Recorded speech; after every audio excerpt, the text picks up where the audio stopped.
She sat like a deer, quiet, steady, almost kind. I like a man who doesn't need instructions.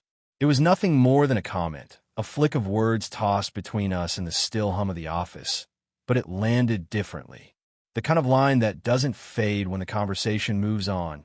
It stays like perfume caught in the air. Elena always had that effect. She was the kind of woman people slowed down for without realizing why.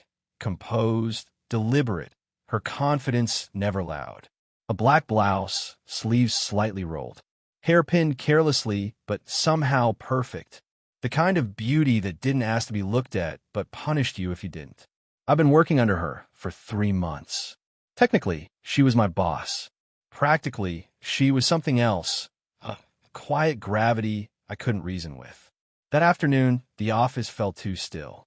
Everyone else had gone for the day, leaving only the low hum of the copier and the faint smell of coffee that had gone cold hours ago. I was gathering some files when she called my name. "Noah," she said, without looking up from her laptop. "Close the blinds, will you? The light's giving me a headache." Her voice, even tired, was smooth, low. I crossed the room, the sound of the blinds sliding down the window, echoing too loudly in the silence. When I turned, she was watching me.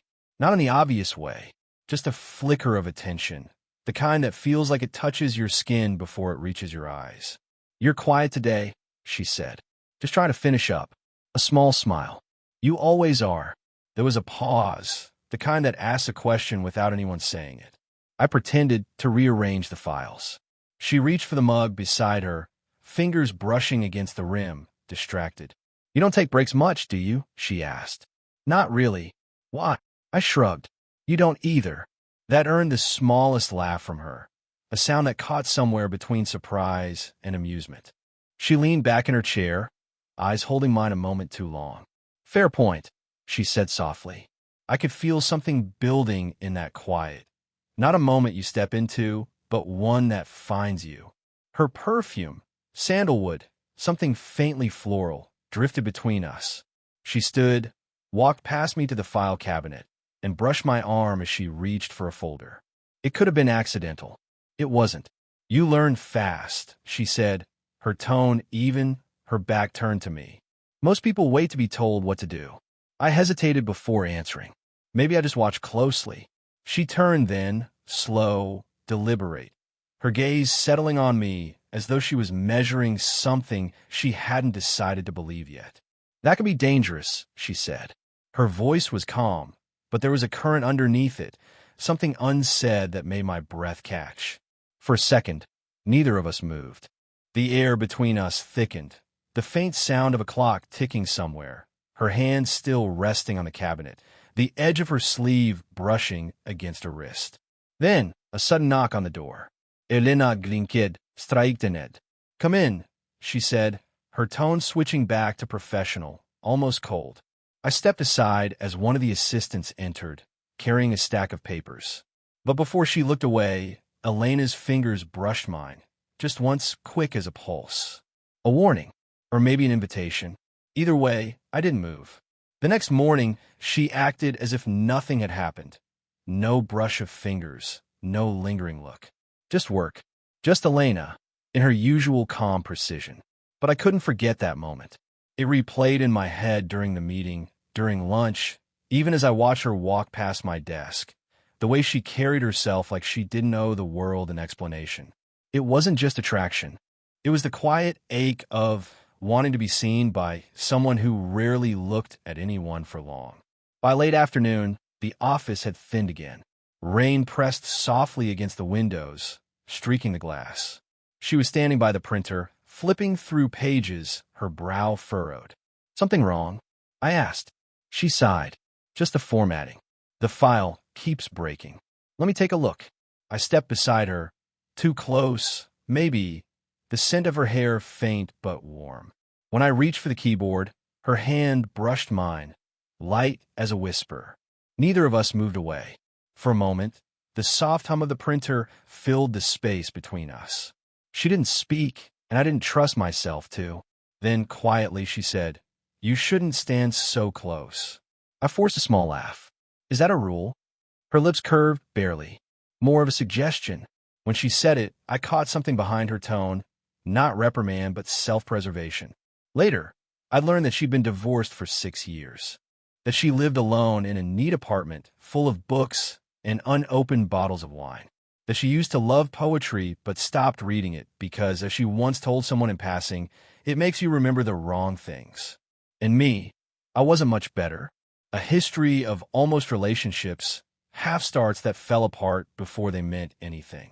Maybe that's why I noticed the way her hand trembled slightly when she tucked her hair behind her ear, or the way she sometimes hesitated before saying my name, like she was deciding if it was worth the trouble. By the end of the day, everyone was gone again. She was gathering her coat when I spoke up. "Do you need me to lock up?" Her eyes flicked to mine, thoughtful. "I'll do it," she said, but didn't move. The sound of the rain had softened, the office dim. I could see the faint reflection of both of us in the glass. She took a slow breath. "You're good at reading people, aren't you?" she asked. "I try. And what are you reading me?" I hesitated. "Too long, probably. You don't like being told what to feel." That earned the smallest, almost imperceptible nod. She looked at me like she wanted to say something else, then stopped. Her hand rested briefly on my shoulder, the kind of touch that should have meant nothing, but it did. "Go home, Noah," she murmured.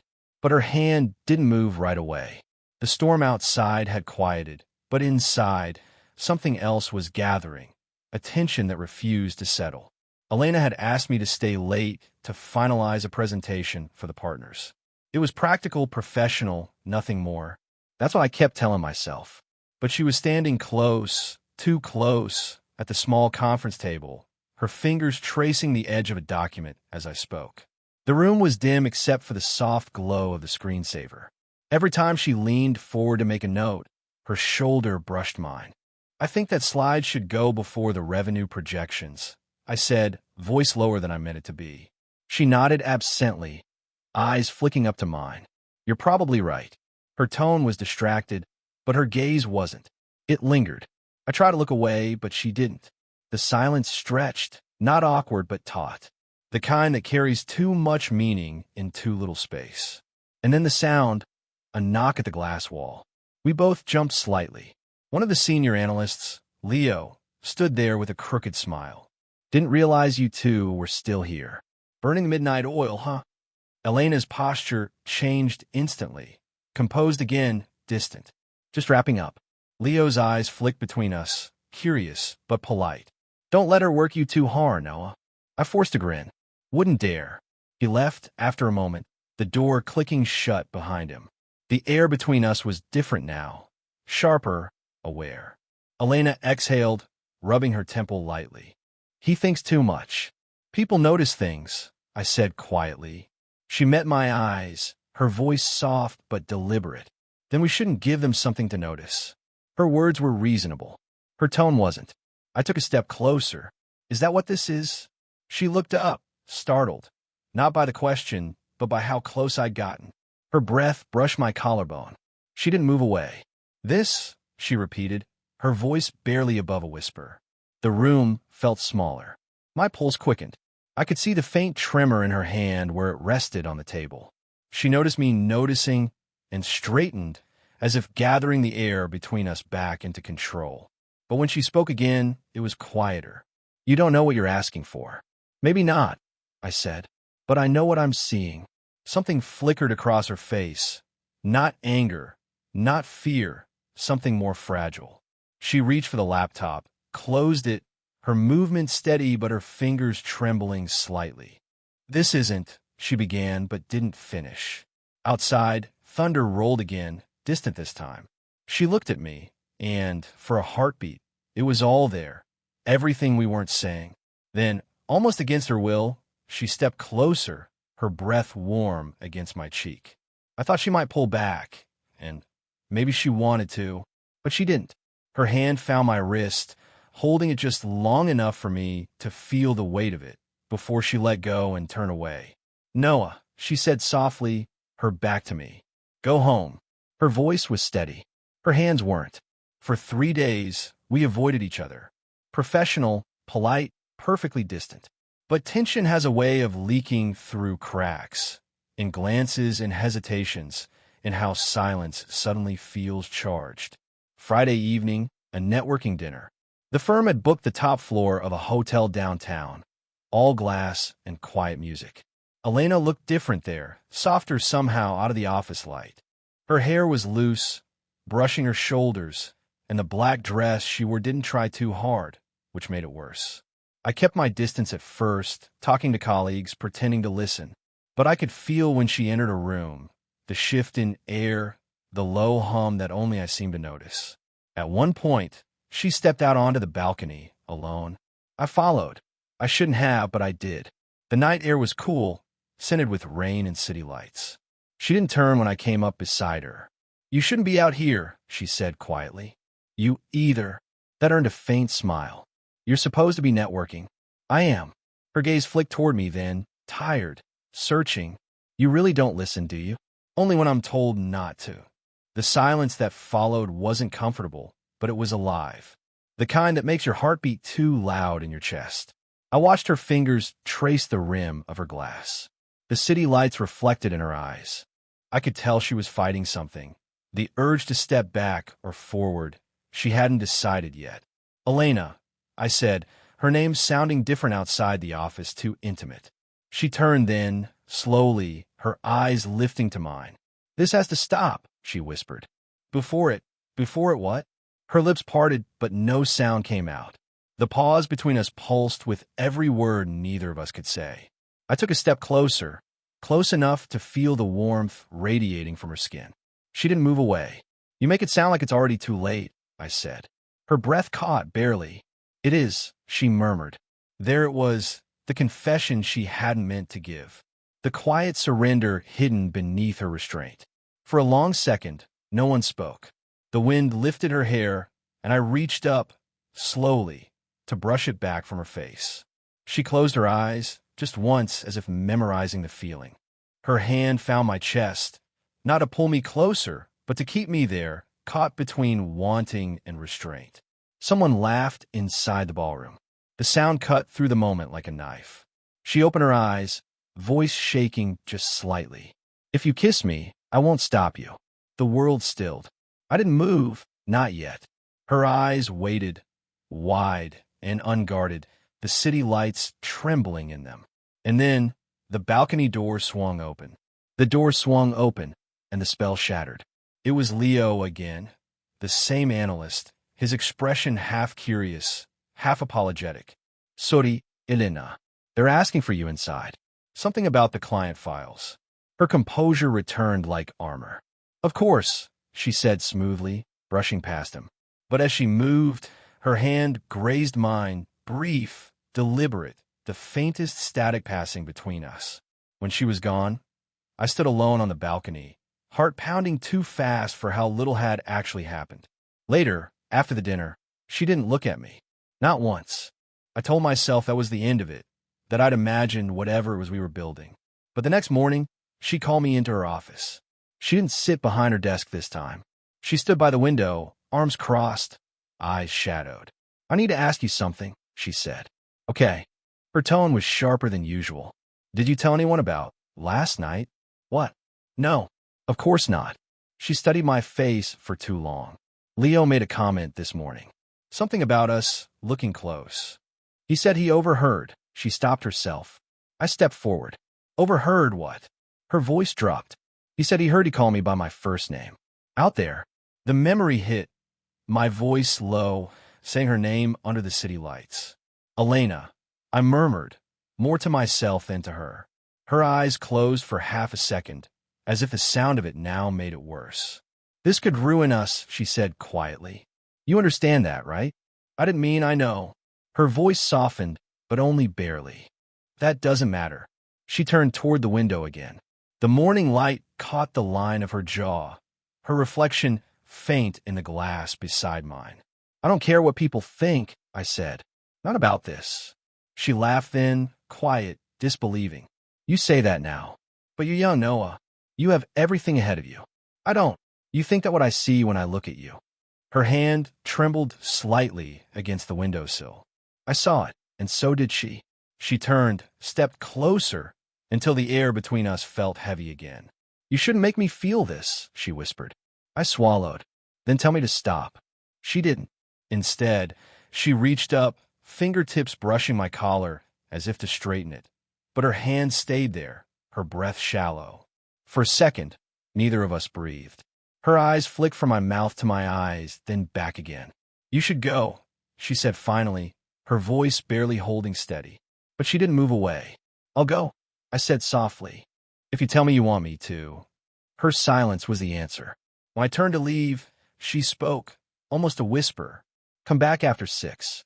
We'll finish what we started. The office was nearly dark when I came back. Only her light was on, a warm pool of gold against the blue evening outside. She was standing by the desk, coat still on, as if she hadn't decided whether to stay or go. You came, she said softly. You asked me to. A small, uncertain smile. That was reckless of me. I stepped closer. You're not the only one. For a while, neither of us moved. The hum of the city outside pressed faintly through the glass, the smell of rain still clinging to the air. Then, quietly, she said, Do you know what this will mean? I nodded. Do you? Her eyes met mine, steady, but something inside them trembled. She took off her coat slowly, as if buying time. This isn't who I'm supposed to be, she whispered. Then maybe you've been pretending too long. That stopped her. For the first time, she looked at me without that invisible distance she always kept. When she finally moved, it was only a step, but felt like a crossing. Her hand brushed mine, fingers tentative, testing. I turned my palm toward hers. The air thickened. Every breath, every heartbeat seemed too loud. I try not to want this, she said. I really did. I know.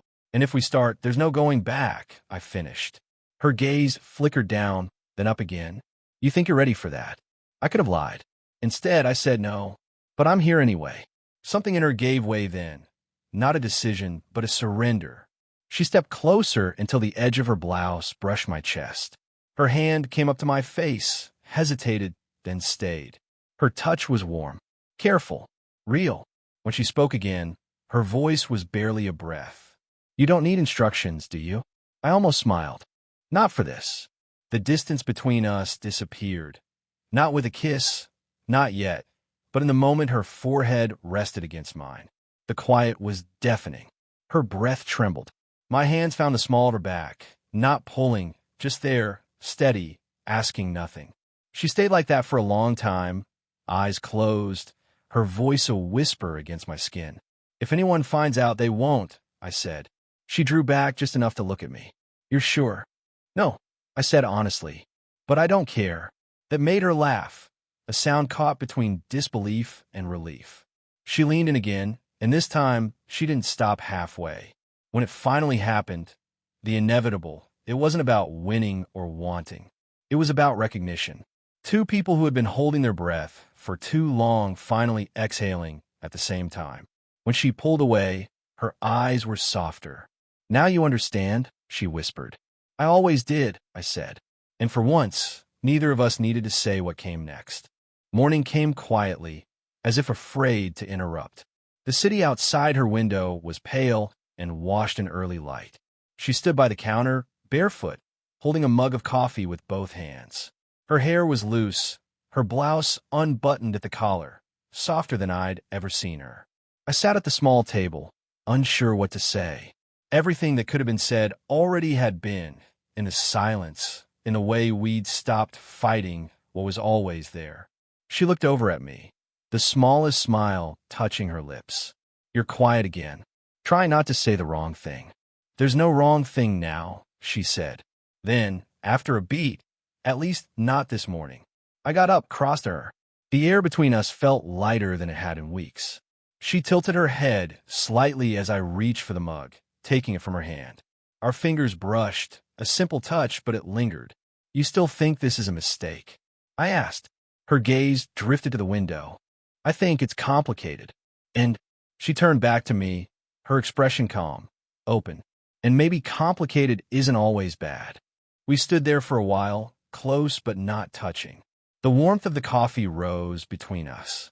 You know, people will talk, I said quietly. They always do. But you'll let them?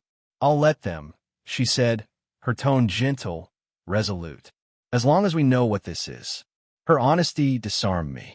No promises, no grand declarations, just truth, quiet and unpolished.